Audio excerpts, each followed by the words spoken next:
Welcome everyone to our webinar on Sell How You Buy, how to make your buying journey your differentiator.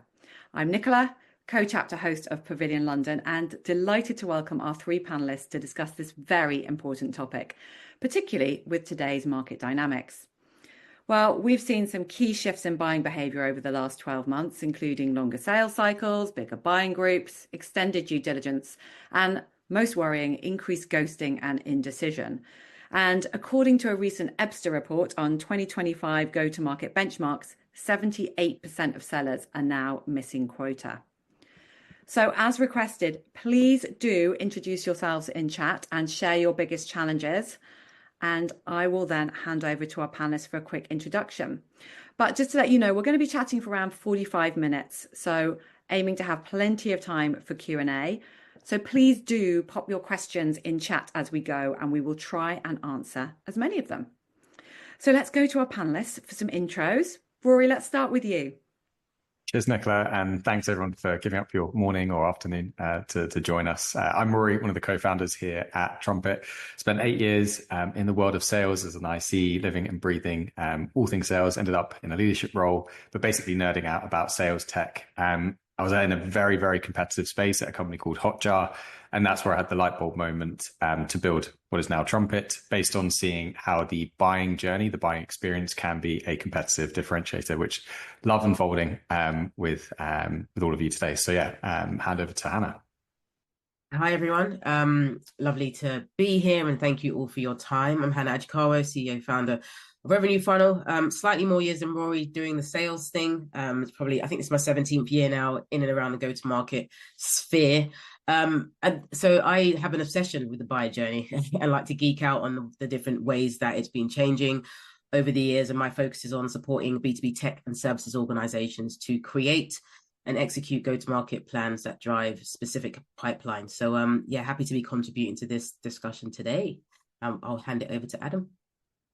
Hello, everyone. Thank you for having me, and thanks, Nicola, for chairing this. I'm Adam Freeman, so I'm our SVP of Alliances and Products and Partnerships over at a company called Consensus, www.consensus.com. And we're a product experience platform. We actually partner with Rory and the guys at Trumpet.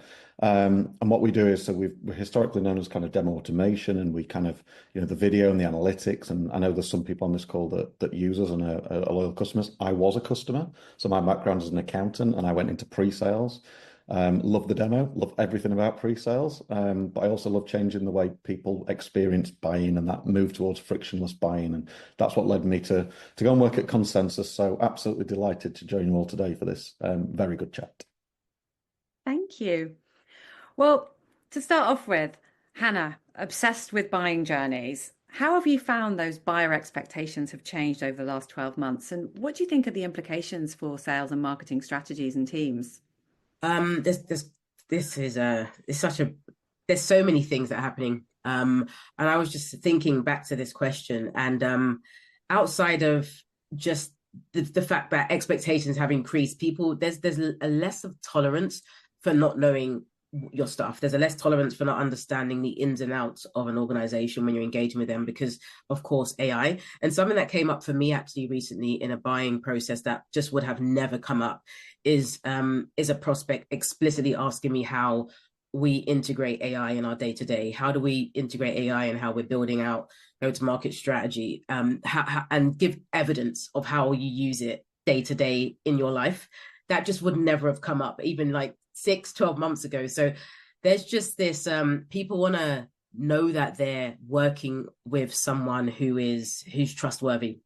So there's also this increasing need to know that this is definitely the right decision. This is definitely the right team. And the need for case studies and real specific examples, like even as contracts are signed. So like the contract's signed and they're like, please, can you give even more detail just so we can get more internal buy-in? There's just this fear. We talk about the jolt effect and the fear of messing up, fear of missing out. That is more prevalent than ever. And then the other thing that I've seen come up is, and you might, I'm seeing it in the chat actually, there's no real ownership. Before it's like one person made a decision and yeah, they reached out and there was the stakeholders and all that stuff. But I think now it literally is this is great, I love it. Someone else has to like it and think it's great, and someone else also has to like it and think it's great, and that other person over there. So I'm having conversations around go to market with the CFO, who's like, yeah, I want to understand how you work. So that's changed loads, and I'm seeing that with clients as well. So AI is integrated into it. There's less tolerance for people not knowing, a salesperson not understanding the buying organization. The obsession with trust is gone, blowing out the window, and also the lack of ownership inside the buying process. So that's what I've noticed. Wow, that AI point's really interesting. Rory, what have you been seeing at Trumpet? Just to feed off what Hannah said there, I think it's analysis paralysis. Back in 2015, I think Chris Orlob said there was about 5,000 MarTech tools globally. Don't quote me exactly on that, but ballpark. And now it's above 30,000.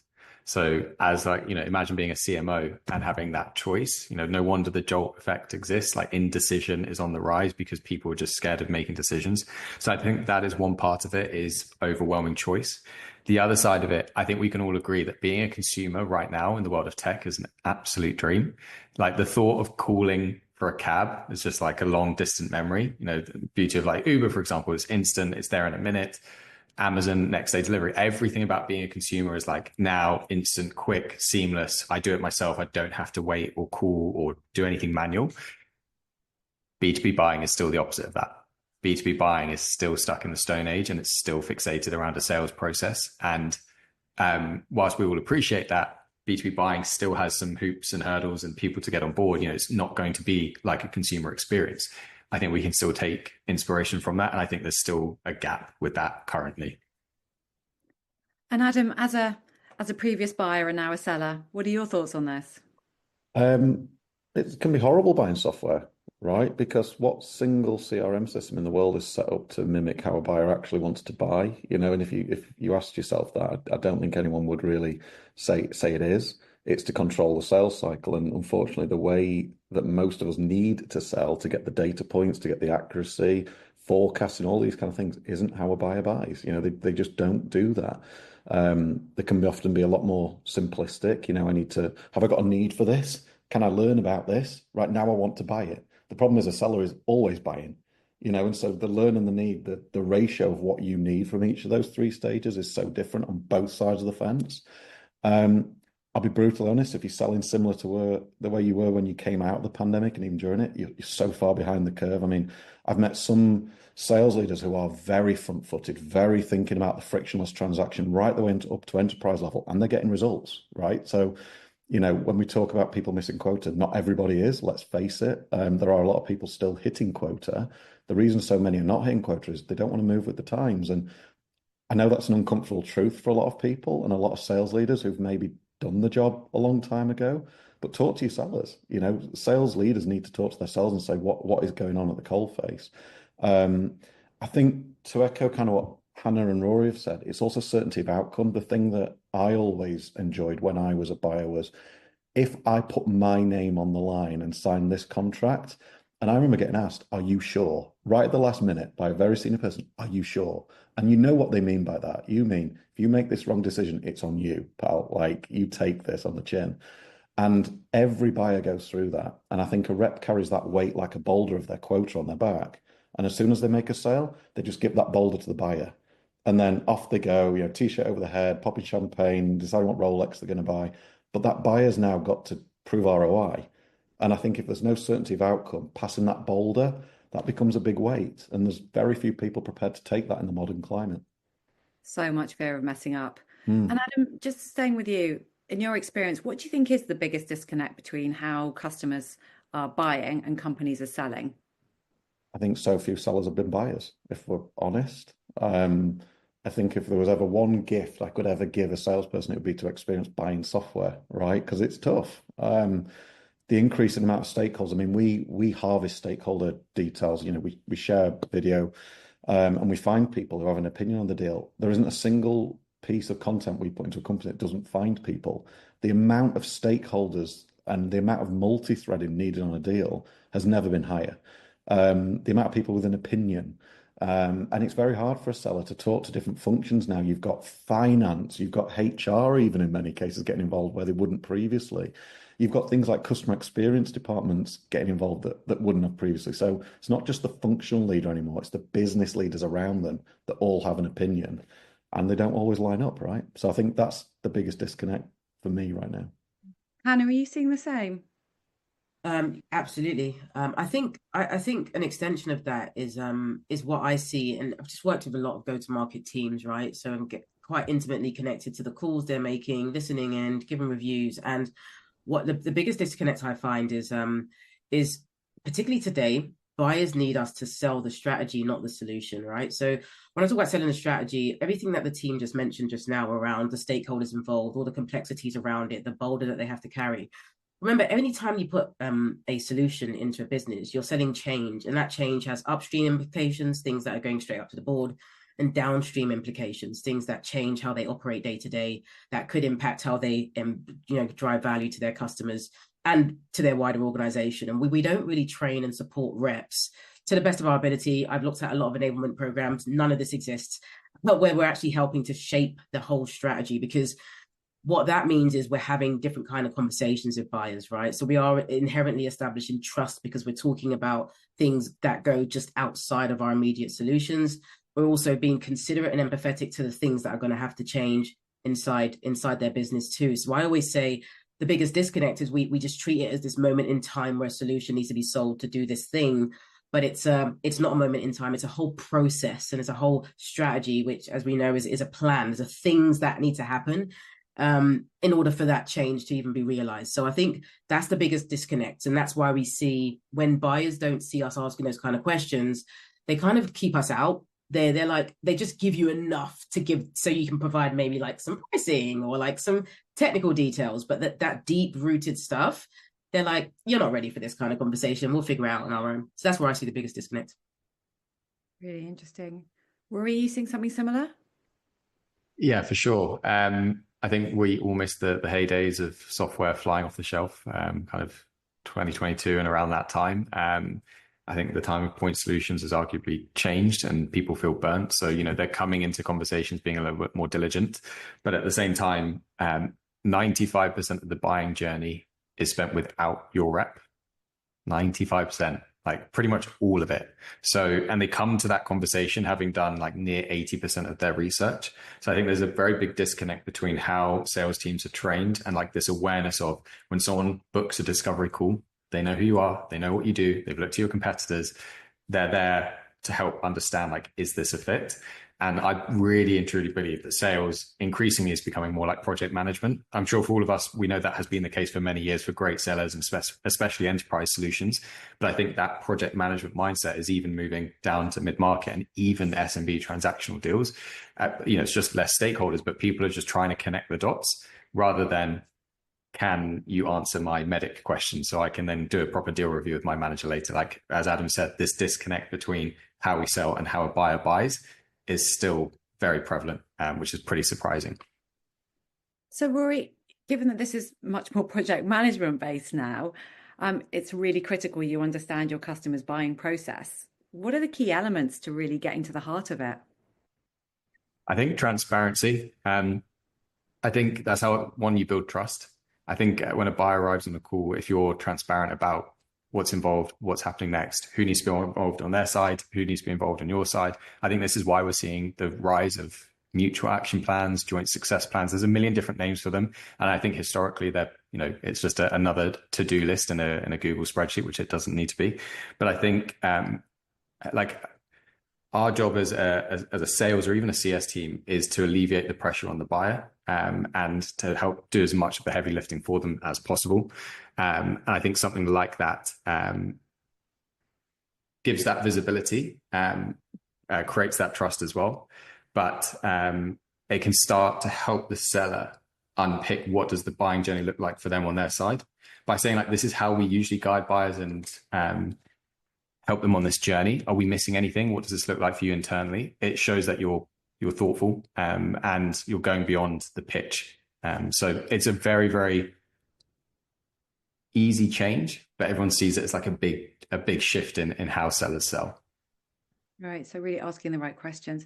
Hannah, how are you unpicking those key elements? Because I'm guessing they're going to differ depending on the particular buyer and the company.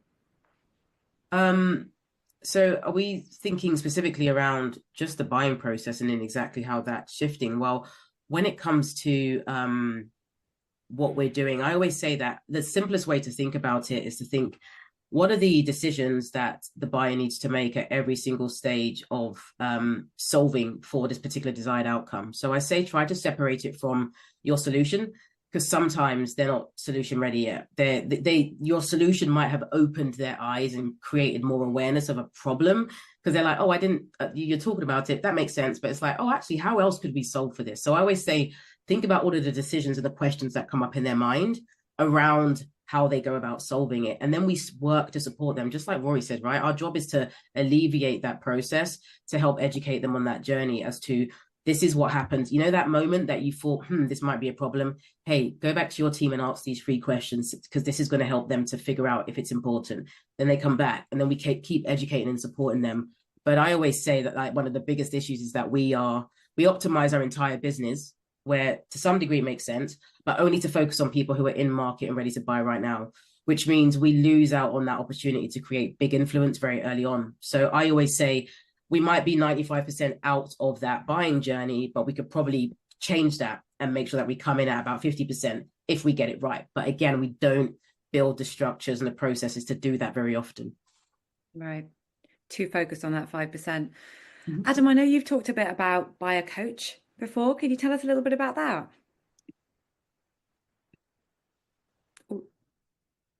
Help if I wasn't on mute, but there we go. I was the first one to do it. I think it's super important. The mindset of being a buyer coach is very important. You know, a lot of people buying software, maybe it's the first time in their career buying software. Maybe it's the first time in the last 5 or 10 years. Like, sellers are doing it every single day.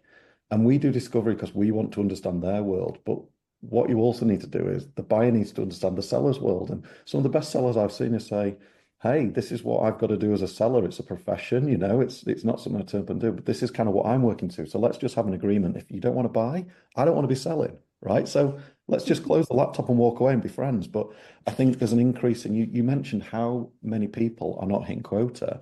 There's a short-termism to sales right now, and that's okay. I think as long as you're transparent, because the tenure of salespeople has probably never been lower. The tenure of seasoned and senior revenue leaders has probably never been lower.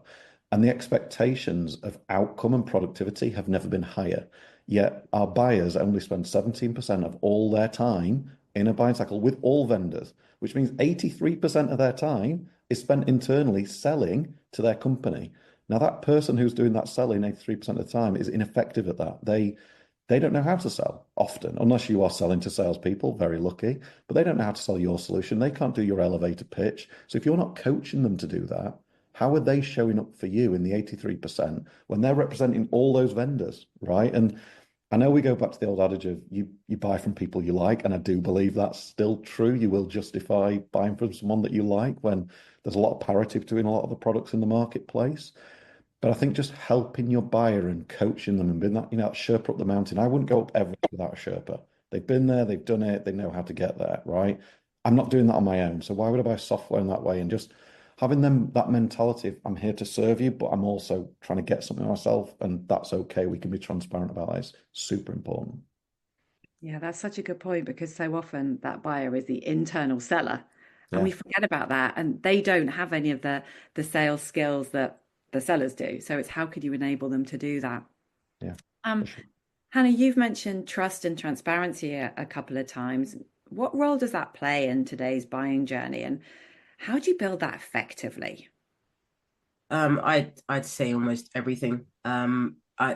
You can see how there's this huge push for companies towards partnerships and ecosystem-led sale and all these pieces, and that's the trust play. That is, if I can cut my the time it takes to develop pipeline and also the time it takes to close pipeline, then I'm going to do that. And one of the best ways to do that is by elevating your ability to appear and, the perception of trust.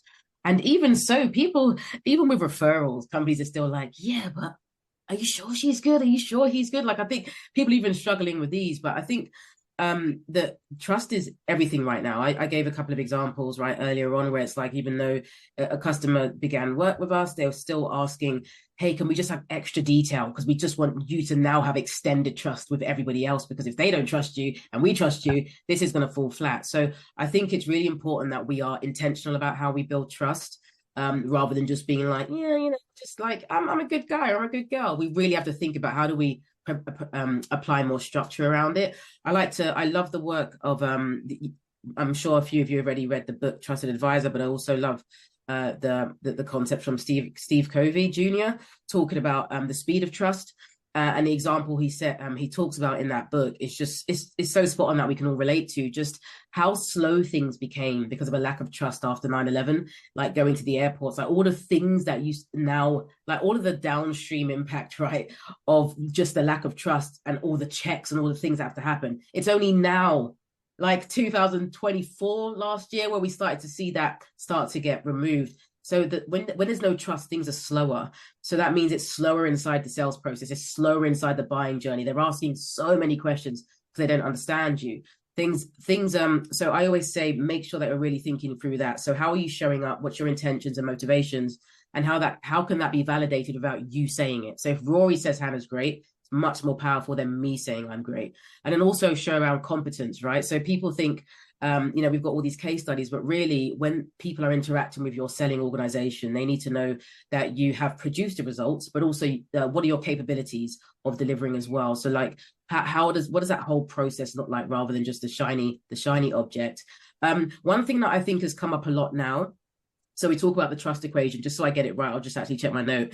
And they talk about credibility, so being much more believable, reliability, so that's around consistency, plus intimacy, divided by like your self-orientation. So when you are showing up with a prospect, how are you kind of removing your needs, which you talk about this whole sales process thing that Adam was talking about, and we align more with their buying journey. I actually think there's something that needs to be added to that now, and that's prevalence.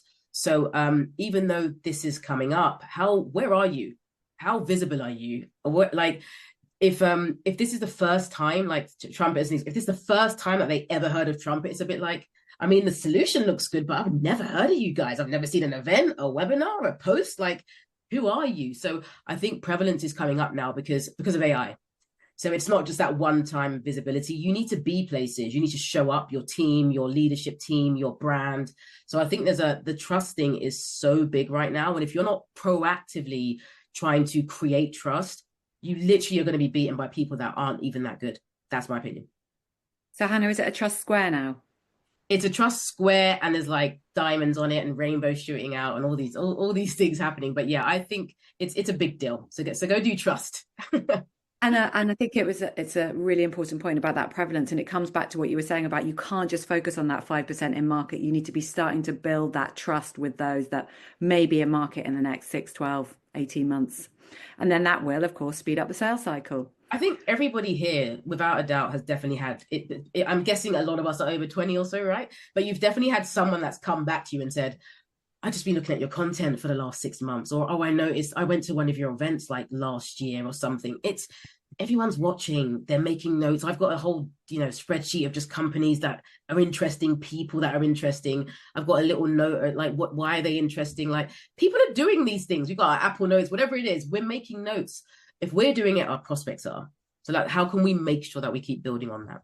Yeah. And Ray's made a great comment in chat about prevalence need to be visible where your buyers expect you to be visible. And this is unique to your ICP and product. Thank you, Ray.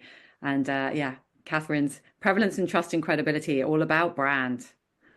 So Adam, having been on both sides, what do you think are some of the best ways to really build trust with your buyers and that big buying group? I think, being honest, one of the first things I always used to say in a sales cycle was, listen, if this isn't right for you, I'm going to tell you and we're going to walk away. And having that very upfront agreement of, I've won deals where we said no before, because it just gets, and they ask you to come back to the table saying, actually, someone else kept saying yes. We got right the way down the sales cycle. Turns out they couldn't do it. You were the only ones that said no. So let's see how far we can get. And, if we can get 80% of our requirements, that's enough. Maybe you said no because that 20% wasn't an issue. So I think the power of saying no is misunderstood in the modern world because there's so much pressure, like I say, and I keep going back to it, pressure on salespeople. It's very hard to be a sales professional right now in any shape or form.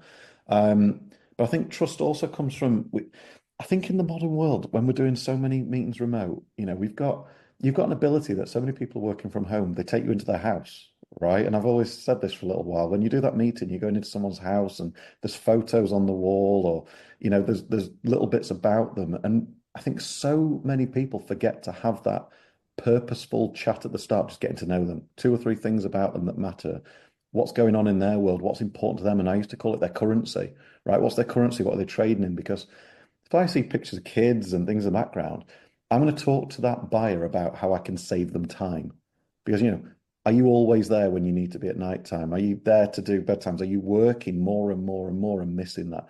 What's the currency? If they've got, very material things around them and a lovely watch on, also, how can I make you more money? How can I make you more? So I think you've got to tap into what people value to get their trust as well and give them more of that. What do they trade in?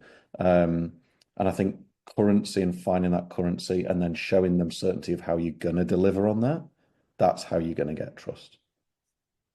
Thank you, Adam. Some great points there. What key little insights can you get just from a video call? I think we so often forget that. Rory, I know you've talked about proactive objection handling. Yes. This is an interesting one. I think salespeople are so precious around every conversation, thinking it's an opportunity. I can't let anything happen to, for it to be closed lost early on.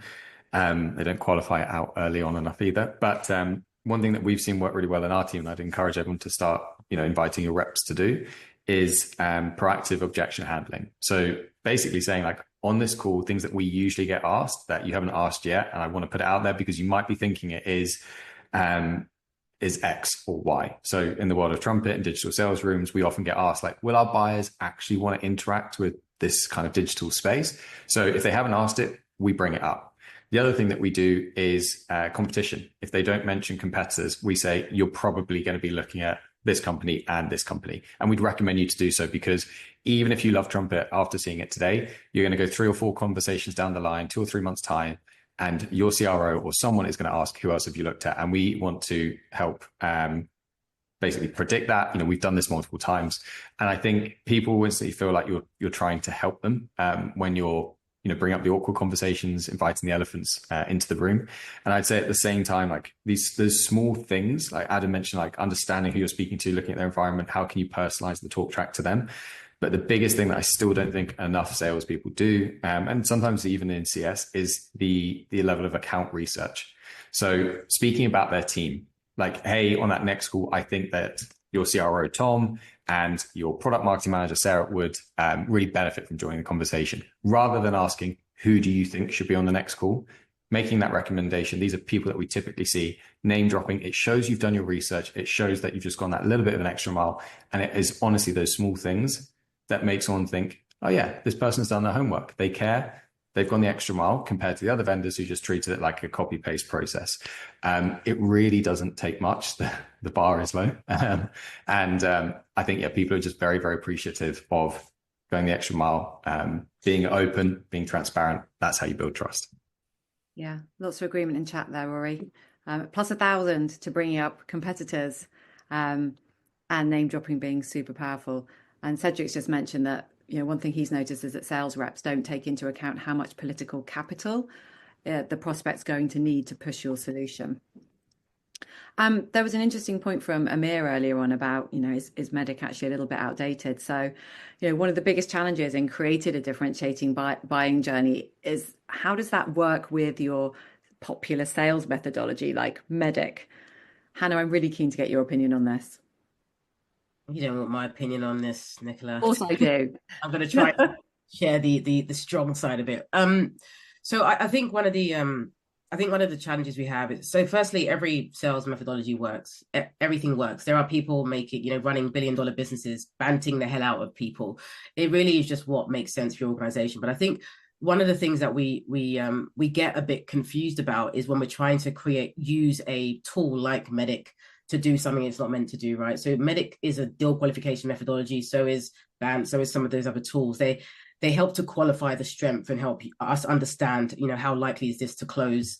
Depending on your opinions, effectively, that's what they're there to do, right? Sales methodologies is centered much more around our philosophy, right? So what are the tactics and the things that we're doing at each stage of the journey, whether we're sales driven or buyer driven, to help to kind of move a process forward. And the process, of course, is the steps. But what we see is someone trying to MEDDIC the method. Like you can't executive buy someone through a discovery. Like it's not a thing. That is a checkbox that, to be fair, we should be able to share quite openly with a prospect and go through it to say, hey, I just want to make sure that we've got a couple of things in line so that we can help you on this journey. So like that's okay, but it's not methodology. So I think we get that like a little bit tongue tied. But I don't think it's a case where it's outdated. And I've been involved in the rollouts of MEDDIC as a methodology or qualification in very large, complicated organizations, and it's just poorly rolled out. A lot of things are just poorly rolled out, right? We very much take, because they're all oriented around our sales process and what's convenient for us, we are geared towards looking at it, which is if it's in our CRM system and it's ticked or it's filled out, then that means that it's good. And then we find that it hasn't impacted our close rate or the velocity of the sales. It's like, it's not working, it's outdated. It's just rolled out really poorly. So I think a lot of the reason why some of these things become ineffective is because we've stripped salespeople and CS people of the creativity to think in the moment, right? So it's like you have this tool to help you, and just making sure that on your crappy days you're still capturing the right kind of information. But in this moment, realistically, when you're looking at Adam, does he care? No. All right, thank you. That's all the forecasting I need, right? So I think we strip the creativity of reps. We don't enable them to think critically in those scenarios, and that's why a lot of these things feel like they're outdated. Buyers have more power. We know that. Much more information. They know they're being MEDDICed, right? If you want to think about it like that. So we need to be much more flexible. We need to be open with how we're working. And I just don't think we're getting better, but in a lot of scenarios, I feel like it's just too tick boxy, and that's why it feels like they're ineffective. So that's kind of how I feel. So we're getting too rigid and losing that creative element. Adam, are you seeing the same thing? So I suppose I'd answer that question yes, to answer it shortly. I'd answer that question of, would you rather have a framework and a methodology or no framework and methodology? And I know which one I'd always rather be in. So to echo and kind of support what Hannah's saying here is, the reason these methodologies and these frameworks do not work correctly is that they're used either in the wrong place in the sales cycle, they're rolled out very, very badly, or they're not tailored to the sales motion and the size of deal that you're trying to support.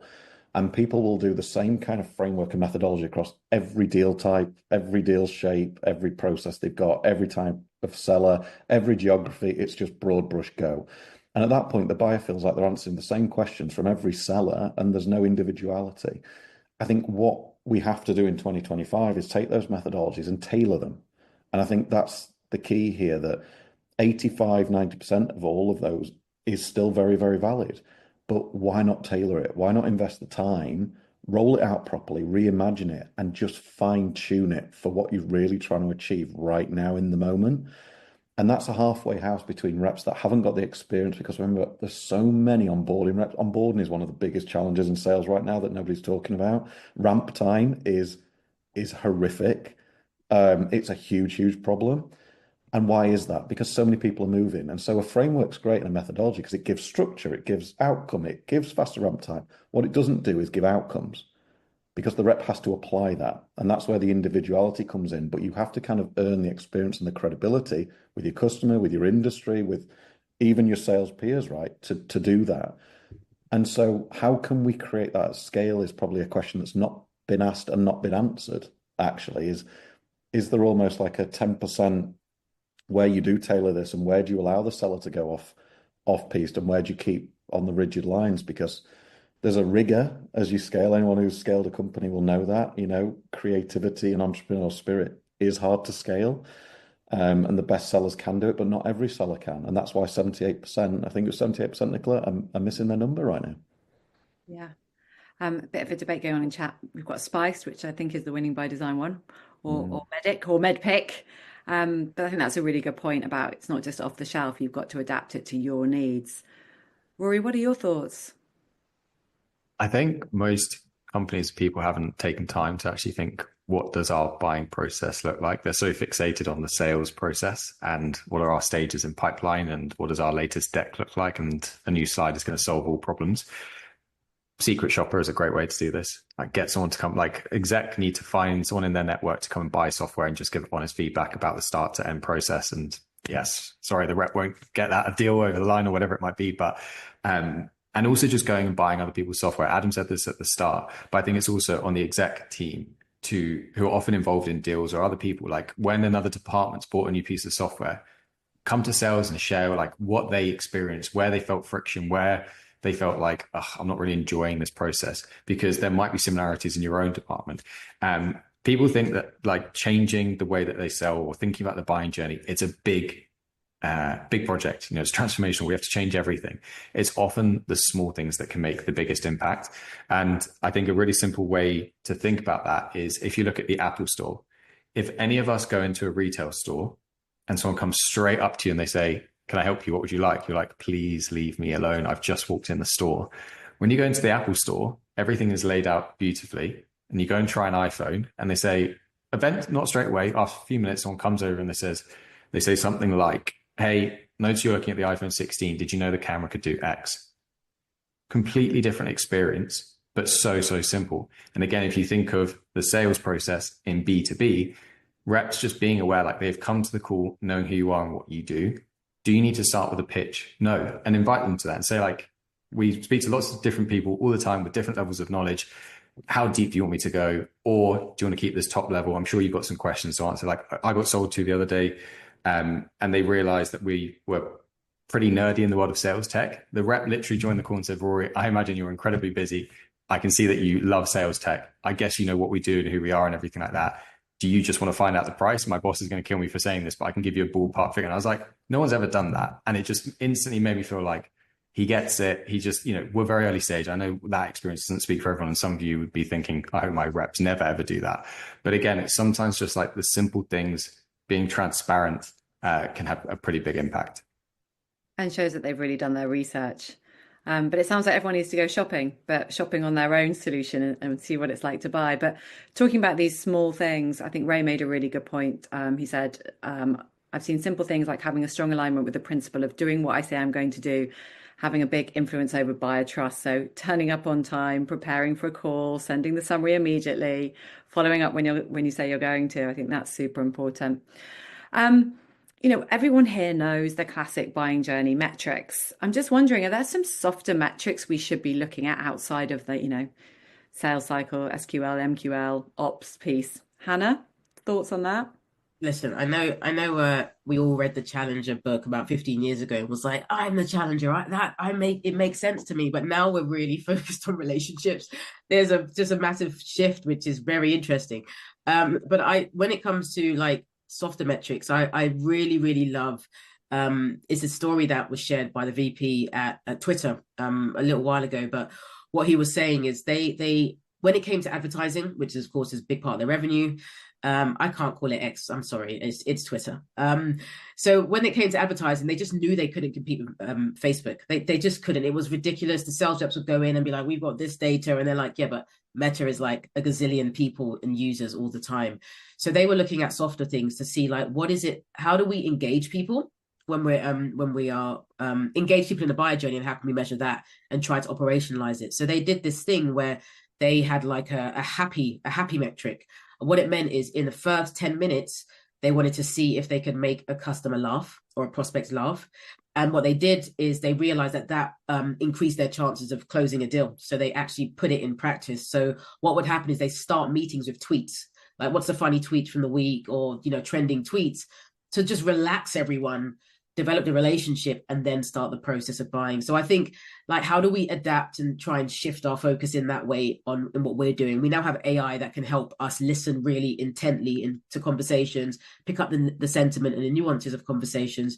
Maybe we can spot things that are being said. Maybe we can spot the response rates and things that prospects say, like, did they talk about their children or a hobby or something non-work related? Maybe that's a win for us, because it's like a relationship metric. So I think we need to start thinking like that, because sometimes we see things, as we all know as leaders, everything was ticked and they didn't buy. And then they ghost us afterwards. We're like, what did we say? Like, I don't get it. And it frustrates you. But we've got power now to look at things in a bit more detail. So yeah, the relationship one, I love how that was used at Twitter. And I think I like sharing it. Yeah, that's a great one. So your people relationship score. Rory, do you use anything at Trumpet? Couple of things. The first is number of stakeholders surfaced and at what stage in the sales cycle. If you're getting in front of people early on, that shows that you've built trust. It shows that they're willing to share. It shows that they're invested. And I think the other one, and this was what I learned and experienced when I was at Hotjar, we were bootstrapped up against Full Story and a bunch of others who were all venture backed. We didn't have every feature and every integration and everything under the sun. And as a team, we had this maniacal focus on, if we make the buying experience as seamless, as enjoyable as possible, that's how we're going to win. And that is, why Trumpet was born as a product. But just that mentality as a sales team, it's something that we've taken here, and our new CRO is very big on. And it's why we actually often win deals. So we're now measuring the team on how often do you get a buyer post-close proactively or organically reach out with feedback about you. Now, you can't force that. That's something that happens naturally. But the way that you do it is by focusing on sales excellence and going the extra mile and not being the pushy salesperson. So it should come naturally. But I really think that, like this, the whole purpose of today's topic, like how you sell and that buying experience, people underestimate the value of it, especially where we're in a world where the human kind of connection is more prevalent and more important than ever. So it's not really one to we don't measure it like a leaderboard or anything. It's just we then shout about it big time as a company, because I think we can all agree it's very rare in the world of sales that a buyer comes back to you and says, thank you, or like, oh, you ran a great process. But if you do actually put effort into that, it does get noticed. Oh, that's such a great point. Really good takeaway there. So actually measuring how that buyer found the process and actually getting on board with you. Adam, you were nodding there. 100%. I mean, like I say, Trumpet and Consensus are very aligned in terms of how we sell and how we think. And so a lot of that kind of culture resonates with what we see in our leadership team. The other thing I'd always go back to is, your G2 and your trust ratings. We spoke about trust earlier. Don't overlook the basics, right? I advise someone to go and look at Google Maps if they had an office location and click on the stars, because if someone's trying to navigate to come see you, which a lot of buyers do, and they navigate and they see 1.6 stars out of 5, what do they think? Like, people focus on G2 and things, but they don't focus on the reviews that are on Google, and that's what Google Maps uses, right? So little basic things like that. I think the G2 reviews, I mean, like I said, Trumpet and Consensus have just had a fantastic time in terms of the G2 recent awards and kind of nominations, which is reflective. Couple of things we look at. I'm an accountant by trade, right? So I do love a good metric. I love Hannah's smile metric, but I like things that you can put a number on even better. That's just my go-to. We look at things like how fast a customer moves back to be a buyer again. And I think that's a real good indication of how much value they got from the original sales cycle. Did they get outcome? Because if a customer's prepared to invest in you again, how long does it take that? Because they're going to search out more value. I think that's a really cool metric to understand. And that ties into your NRR and your GRR, right? So there is a good solid outcome to that, but really it's just that velocity of the customer of today is the buyer of tomorrow. And I firmly believe that, and how you set up around that organization, which is a whole nother webinar. I would also think and encourage people to look at, one of the metrics we do, and we're privileged because we've got this wealth of data, much like you probably have, Rory, but we know that if on any given opportunity, if 12 pieces of content are viewed in there, the win rate is north of 50%. If it goes below 6 pieces of content, you divide that by 3 minimum. And so what we're looking at is the health and how preventative the stall of that deal is, right? Because people close loss. It's not, these deals are stalling and it's indecision. You're not losing to competitors. You are losing to yourself. Right? You are losing to market conditions. You are losing to a lack of certainty of outcome. You are not losing necessarily to your competitors. And so what our challenge is to get the right content in front of the right people, find the right stakeholders, which we're privileged to do, and then develop that deal and then help that buyer do that. Bring people into the deal, question the deal, but have the data to do it. And I think that's super important. I love that the customer today is the buyer of tomorrow. And yes, we have a new acronym here, the customer growth velocity. I just have a couple more questions, and then I'm going to be handing over to Cedric, who's going to be sharing all of his dad jokes, which is how to get a laugh as quickly as possible. I think that's really important. But Adam, sticking with you, what's one simple change or piece of advice on top of the Google Maps rating, which everyone loved, that companies can make today to improve their buying journey? Ask yourself a very basic question. Would you buy from you the way you sell? Right. And I've spoken about this with every single customer I go and speak to, and I still do because I run Europe, right? And I like going and talking to our customers because I've been one. And I will always ask them, and I particularly ask them when they're a believer or they're not, because we sell change, right? We change the way people sell. And I'll sit and talk to them, usually over dinner, and say, okay, if I'm buying from you or you're buying from yourself, are you enjoying that journey? Much like you said, Rory, right? Map out the process, be critical. I've not met a single sales leader when they're in that scenario that says, yeah, I'd love to buy from me the way I sell. It doesn't happen. And so just having the time to sit and reflect, super important. That would be the main bit of gold I would ask someone to go, and anyone on this call to go and do, whether you're at an IC level, whether you're leading a team, whether you're leading the whole company, right? You're leading a number in some fashion, and own it and be entrepreneurial and just say to yourself, would I genuinely buy from me? Not one has said yes, they would. That is quite terrifying. I mean, you get the odd egotistical person that's going to say that, right? But in reality, if when you really talk to them, why would they talk to you if they didn't want to change anything? They're talking to you because they want to change. They just don't know what to change. Yeah, scared of change. Mm. Hannah, what would be your one piece of advice or change? Without a doubt, solve problems inside the buying journey, right? So if you've got, I don't know, let's use an example for Trumpet. I'm a Trumpet customer. Thanks, Rory. Great tool. But like, even when you sign up for a trial, right, there will be like pre-loaded templates for pod structures.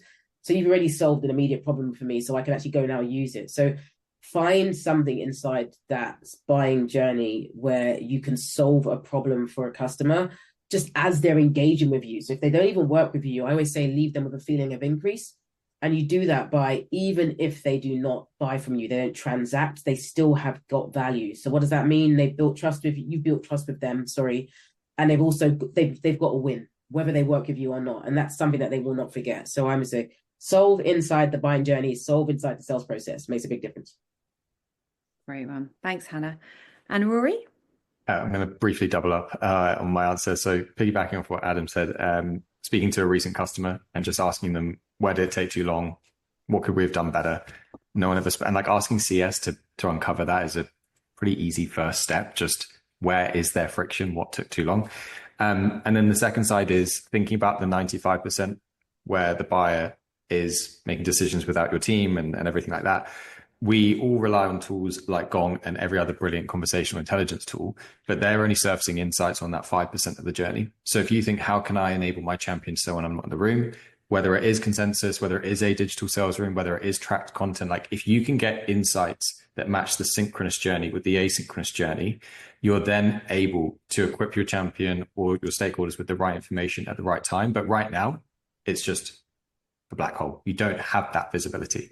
So it's not about like we're tracking them to understand what they're doing. We're stalking them. It's more about there is an overwhelming amount of information, but how can we make it interactive? How can we make it collaborative so we can get visibility, so we understand what's working, what's not, so that the next buyer can have an even better experience. But there is an overwhelming amount of technology out there that can support with this, from interactive product tours to mutual action plans and so much more. And I think we should be embracing that technology to make the buying journey more collaborative. Yeah. I think you made a really important point about using customer success to really understand how they found that buying process. So much great insight there. So last question, Rory, I'm going to stick with you. How do you see the buying journey evolving in the next 12 to 18 months? What do we need to get ready for? I mean, is there anything but AI? I think there will be a world where AI for the better, like the choice of, I want to go so far down the journey with an AI agent or an AI self-serve motion, because, not everything a seller does is always adding value. It's sometimes quite repetitive. And, sellers are not always online. What if I'm like working late at night, 10 p.m. and I want to speak to someone? Why can't I speak to an AI avatar to get some basic questions? And I think that's going to become increasingly common. And I don't think it replaces anyone. I don't like none of that talk. It's more just how can buyers get information, get answers almost 24/7, and then lean on the sales expertise for the more project management side of the evaluation. So I think that's going to become more common. I think we're still a little bit a way off, but we'll start to see companies, taking kind of first mover on that approach. Right. And it's going to be interesting to see how that balance of AI versus human plays out. Hannah, what's your crystal ball saying? Similar to Rory, so I'd say 3 points. So the integration of AI agents is inevitable. It's happening now. So agents being able to go out and just buy tools, particularly SaaS, low value, low risk. Also get to a point where we can automate a lot more of the IT and security risks that we can do as well. So I think that's a good thing, because it means where we are getting into the sales process or buying journey really late, AI is going to allow us to get in much earlier. So we're actually going to have sales influence earlier on if we're equipping and building AI agents in the right way. I say even more automation. We just have to wipe out a lot of the manual stuff in the sales process. Some of it's just down to leaders simply don't have the time to review all the tools that are required to kind of make the changes. So I get it. I empathize. And then I'd say more self-guided experiences for buyers. So a bit like on Netflix, when you can, on the kids' side, you can choose your ending. You can choose your path, right? So I think we're going to see much more optionality for a buyer to say, yeah, actually, I don't want to go and book a meeting. I want to have a call, and then I want to do this and this and this. So anything that allows them to curate their own journey, asynchronously with us. So yeah, that's my 3 points. And Adam, you were sharing on Monday about the two AI agents like buying and selling from each other, which was really quite freaky. Yeah, I don't know if anyone's seen that. Maybe you can put in the chat, but where two basically AI agents were selling and buying from each other, and then they start to realize and start to beep at each other and kind of create their own language. It was utterly terrifying, but they were able to communicate, and I think that's going to be a really interesting thing to watch. I think everyone's looking for how we scale. Everyone's looking for how we get productivity. I actually think there's a big missing piece in terms of how sales is going to change and buying can change, because I think more is going to be expected of marketing. I actually think marketing is going to go through a little bit of an evolution. I think there's going to be more education needed at a marketing phase than there is right now, and the leads are going to need to be shaped more before they go into what we would consider, traditional MQL and SQL, if I was being super honest in terms of what I think will happen in 12 months. I think we'll definitely see more maturity in agentic AI, Gen AI. There's going to be so much in that space, but it's already happening, and it's a lot further on than people think. I mean, if I look at what our labs projects are doing right now, some of the stuff is almost ready to release, but we wouldn't yet because I think it's a little bit too far ahead of what people are ready to do right now. But the speed you can innovate in these technologies is wild, right? Because of the data we have. Our customer advisory board tells us it's needed. Our most forward and innovative customers are ready for it. I just don't think the market is generally. So where do I think we'll be? I think we'll be at a place where the technology available is ahead of what I think the humans leading those organizations are ready to deploy. And I think that's actually what we'll see in the next 12 months. I think we're going to see a shift in senior leadership towards people who are very, very good at deploying technology. Because I do think that's going to be a big thing in 12 months. There are going to be certain technologies, and me and Rory are going to say this, but the companies we're talking to, they want to change, and they are genuinely bringing leaders in and recruiting for leaders that know how to implement technology and change now, which is very different to what there was 12, 18 months ago, in my opinion. Super insightful. There's a couple of things I just wanted to come on to in our last 5 minutes. Cedric, I don't know if you're able to come off mute, and I promise I'm not going to ask you to share dad jokes, but you just had a couple of interesting insights as well. It'd be great if you were happy to share them. Hey, which part? You were talking about usage of tools like Get Vocal and PLG motions. Yeah, I was just earlier today. I was talking with a company who specializes in outbound, but they were in an SLG motion and shifted to a hybrid of SLG and PLG, just so that they can get more users on a freemium plan. And one of the things that they are using in the PLG motion is once they subscribe and start using the tool, they get this tool called Get Vocal, that literally is just pure AI calling them. They've trained it, and over time they kind of, get it better.